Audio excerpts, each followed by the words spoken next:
I'd like to welcome Brendan Reid to the program this morning, The Fat Ginger Nerd, published by Long Echo Publishing. Good morning, Brendan. How are you? Morning, Terry. I'm well, thanks.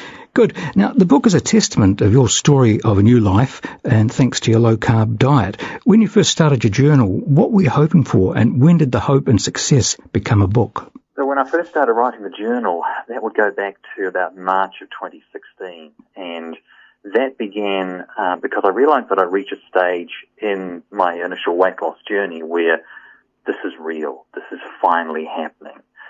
It had been sold to me in such a way that I didn't believe it at first, because for years beforehand, the consensus on low carb was that it was this crazy, dangerous, unsubstantiated fad diet, and that this was not the way to do it. And so that's what I had believed. And so when I actually started with the diet, I wasn't actually convinced at all that it was going to work. I actually started to prove somebody wrong. And it took me a few months to realize, as it was working, as I was actually losing a meaningful amount of weight for the first time in my life, I thought, well, something pretty special is happening here. And, you know, all these thoughts and emotions and things are bubbling to the surface, and I need to process them. And at the same time, I'm also, you know, starting to wear thin on those around me, and I needed more of an outlet than what, you know, friends, family, and work colleagues and associates were able to provide. I needed an outlet that, you know, would provide me with an audience that I could trust, would listen to everything that I felt I needed to say and get out of the system, and would also understand it all, and would also never ever get sick of it. Yeah. And the only person I realized that met all of those criteria was me, and so I started having those conversations with myself in the form of the journal. Thank goodness for the journal. You know, things can get a bit scary if people were listening and only seeing you. Mind you, these days people have, you know, cell phones in their ears, so it doesn't. These days you don't stare when you see people talking to themselves. Now, being a fat boy, and I say that because I was, and possibly still am, I felt your stories were my stories. My mum told me too to be a good boy at school because I might feel the teachers would support me if I was good and clever, but it didn't help me. Right.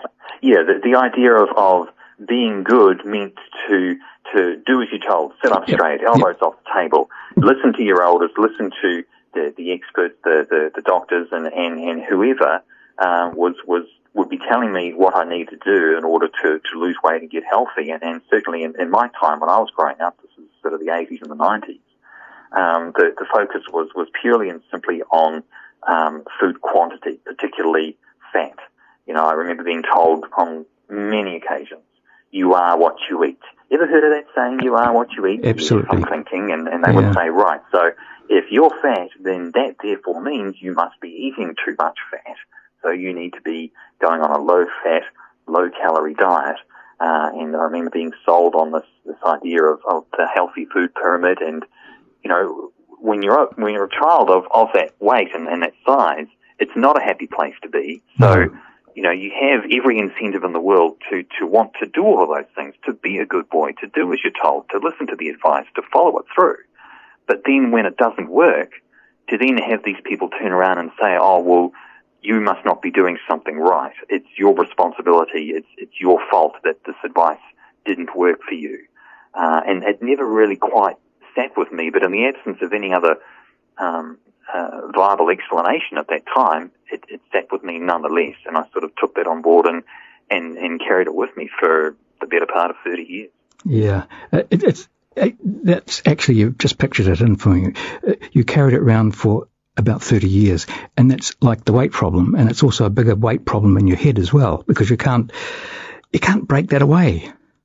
Yeah, exactly. It's something that you live with every day, and there's no escaping it, and that's kind of how the book starts, to really get across the point that being overweight is one of the most difficult chronic conditions from which a human being can possibly suffer because of its visibility. You imagine anybody else with any other sort of major issue in their life. Maybe they have an issue with addiction, or they're in debt, or there's relationship issues. But these are the sorts of things that you don't see, you don't necessarily get to perceive of people. When you look at somebody walking down the street, you have no idea of any of those things that may or may not be going on in their lives, but there's no escape when you're fat. and there's a sense of that you can't help but absorb with the way people are perceiving and treating you as you're wandering around just trying to live your life. People will avoid you. They won't necessarily know how to talk to you for fear of bringing up this sensitive subject, and it is a sensitive subject. Yes. But where it becomes tricky is that everybody, quote unquote, knows what to do in order to lose weight. And so you have this dilemma. You see somebody with this problem, and the conclusion that people immediately jump to is that it's their fault, that they've somehow consciously, deliberately chosen to live their lives in that way, when in my experience, nothing could be further from the truth. I never wanted to be fat. I wanted to do the right thing, do what I was told. The fact is, in my case at least, that advice just didn't work. Yeah, that's scary. I mean, my uncle, when I was 21, we were just driving around, and he said, I was always embarrassed by you, but now you're older and you seem to have lost some weight. It's not so bad. And I thought, heck, and this is coming from a family member, but perhaps didn't have the great skills of compassion. But I just, and PE teachers, you mentioned briefly. I mean, I've got disaster stories. And what I've basically said here is that I'm still, in my mind, and I can't change that, I'm still a fat boy. And I don't think I'll ever lose that feeling that I'm not attractive to people after all these years, and I dislike myself. No amount of counsellors have been able to correct me of that thought. They may be able to correct some things, but not that I'm a fat boy. And it's very, very difficult. And wait, but you had a great success with computer games, and you excelled at something. So that must actually be a plus, where you could say it didn't matter because people can't see what I look like, but I can still do something, and I know I'm good at it. Yes, it was something that kind of gave me a relief, if you like, from the issues of daily life. As much as I was saying before, it's really hard to escape the fact that you're so visibly unhealthy looking. So what do? You do your best anyway. You disconnect from the world. You hide away from it. They can't hurt you if they can't see you, and you retreat into habits. You make friends with things instead of people. So you develop habits where you're reading books, you're watching TV shows and movies, you're playing on computers and computer games. These are inside solo pursuits, if you like, and they helped me to forget about a lot of that stuff that I was having to face in the wider world. Yeah, as I say, it's just my story, according to history, family history, is that I had glandular fever without the fever, so nobody knew what the problem was, and that's what caused my bigness, if you like. And I could never even, I used to say to Mum, as an adult, I used to say, how could you even love me? Because I was such a big fat boy. How could you? But I should just dismiss that, didn't I? And adding to this is earthquake jitters. I mean, I come from Christchurch. I was there on the days, and that certainly doesn't help a good thought of things, does it? No, it doesn't. I was, like yourself, I was there in Christchurch for the September quake and then the February one. I got out after February, and that was, an especially difficult time for a lot of people, but myself as well. That was at about the time in my life where I was just starting to get a sense of the idea that maybe the issue was not so much fat in our diet, but maybe it was more about sugar. I just quit soft drinks about that time, for example, and that was the first time in my life that I'd ever lost any weight. But then the earthquakes kick in, and that just complicates things again. Yeah. You're suddenly stress levels going through the roof, sleep levels going through the floor, the weight loss stalls immediately, which sort of suggests that maybe there's a multi-dimensional aspect to it. Is it really solely and exclusively about food and calories and energy out? This issue of sleep and stress, these more subtle factors can play a role in overall health as well, for sure. And reading your book, there's also parts in your diet where you literally just went whoosh, and you were losing weight that fast. In a sense, yeah. When it was put to me that, okay, low carb is the way to go, I first had to figure out for myself, well, what even is low carb? I mean, everybody has an instinct for what a low-fat diet is. Chances are it'll tell you on the front of the package already. There's really no effort involved. You look for things that say low-fat, and then that's the way to go. But for carbs, you've got to think about it a little differently. You've got to learn how to read food labels. That was a key part of it for me. I'm paying no attention to the marketing on the front because I know that a lot of that is based on the standard advice. When they say something is good for you, that's because the standard advice said it's good for you. But I knew that the standard advice didn't work for me, so I had to go a bit deeper and start really understanding things like food labels and so on, and taking it quite literally at first. I see things that, okay, if they're more than X amount of carbs on the label per 100 grams of food, then I'm just not going to touch that anymore. Having said that, it was a gradual process. It wasn't exactly cold turkey in that at first it was such a struggle to find things that kind of met the definition of low carb. So I needed time to, familiarise myself with a few certain supermarket aisles that I'd never been down before, that sort of thing. And at the same time, I still knew I had a house full of junk. So my solution when I got started was I transitioned gradually into it. I used up all that I had left in the house, and I knew enough to know, right, I'm not going to buy any more of that. But that would then also give me the time to learn what I needed to be replacing a lot of this junk with. So, a lot of the pizzas, the pastas, the pies, the noodles, that's all gone. The bread's gone, the cereal's gone, the rice is gone. And in its place, I'm largely finding is meat and veg. Low carb doesn't sound so extreme when you frame it as just a diet of meat and veg, right? It's pretty straightforward, really, at the end of the day. Yeah. Now, a little bit in the book that I was reading, and I thought, this is interesting. Your friends and your work colleagues were always there supporting you, and then all of a sudden you were losing weight and losing friends' support. Now you weren't the underdog. Were you getting a bit paranoid about that? It was an odd sort of part of the journey, really. The first sort of 6-9 months or so, I suppose, everybody's really happy and excited for me, and it was wonderful. That was really the first time in my entire life that people were actually complimenting me for my appearance.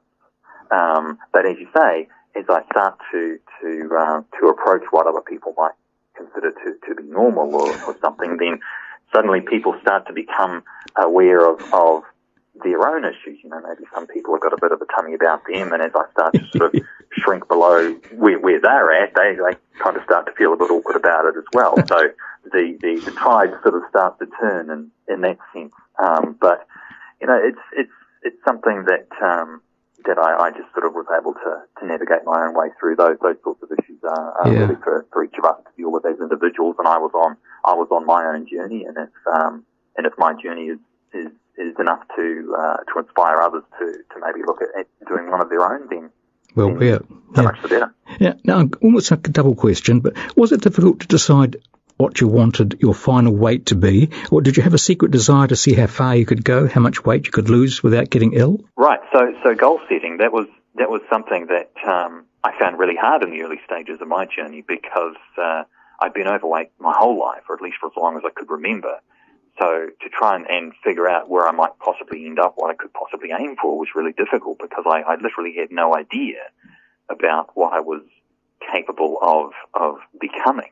But at first I didn't really mind so much about that anyway, because I was just so happy to be losing any weight at all. And it wasn't a small amount. I was losing a few kilos a month. I'd lost, I think it was about 26 kilos after 6 months, which is like a kilo a week for 6 months straight, and that was average. And it really kept on going at that reasonable rate of knots for quite some time. And when it came time to set goals, they weren't really so much goals as they were just, nice to haves, if you like. Like, could I make it to 110? Could I make it to 100? Could I make it below 100? The idea that I could weigh less than 3 figures on the scale was extraordinary to me as someone who had been so far beyond that for so long. But I did make it to there, and eventually, as I kept on doing what I was doing, the rate of loss just gradually sort of started to level off of its own accord, and I eventually ended up settling sort of around the mid-80s, which is still where I am today, 5 years on.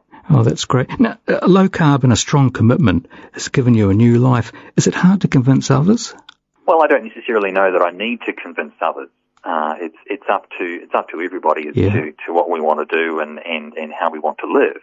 As far as convincing others of how well it's worked for me, I don't necessarily need to try that hard either. I mean, just look at the results. Yes. There are various people who will, have various concerns, and I'm always happy to discuss those. But it needn't be, it's very easy in this day and age to get all tribal and parochial about this diet versus that diet and so on and so forth. But at the end of the day, what any of us wants out there in the real world, we just want something that works. And my success on low carb, I don't think necessarily needs to invalidate the success that anybody else may have on any other diet.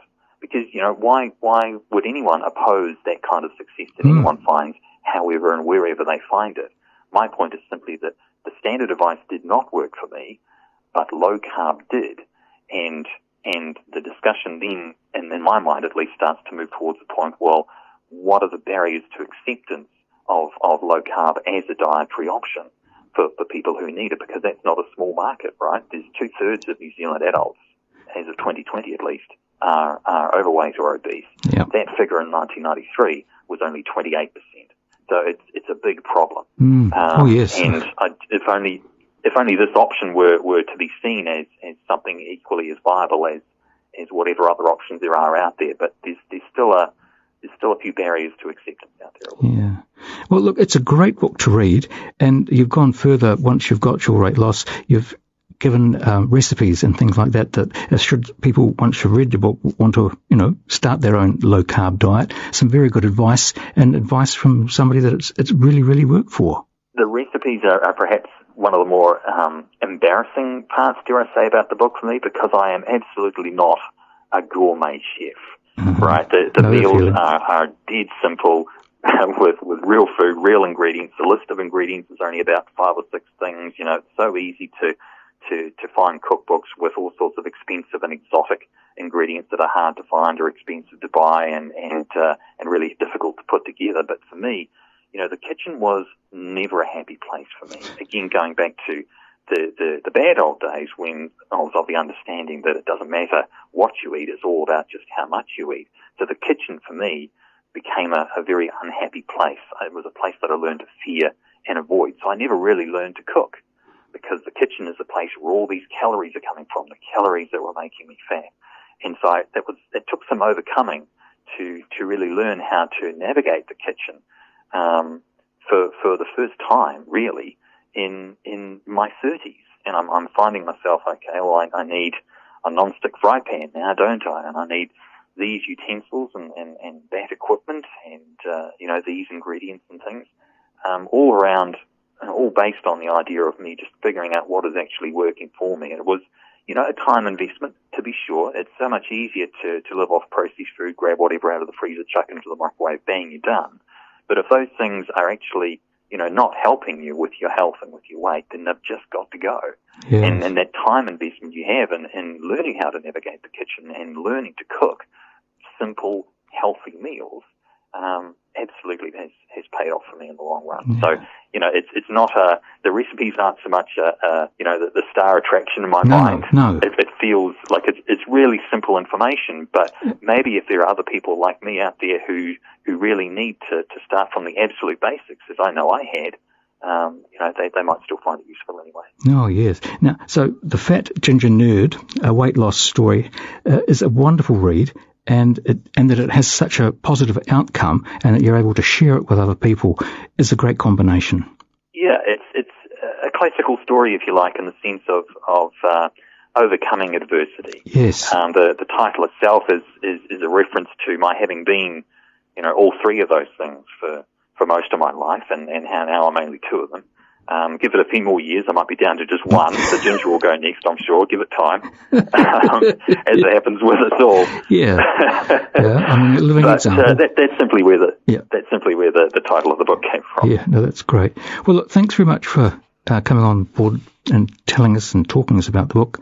I hope a lot of people get out and read it, because I thoroughly enjoyed it. I had lots of learning curves and stuff like that. I'm a terrible eater. Not terrible. I mean, I'm boring, according to my wife. Totally boring. So, anyway, I'm the same in a sense. I have nightly meals, one for each night of the week. I don't bore that easily. I just go with what works. Absolutely. All right. Thanks a lot, Brendan, and all the best with the book. Thank you for having me. All right. Good to be on. Okay.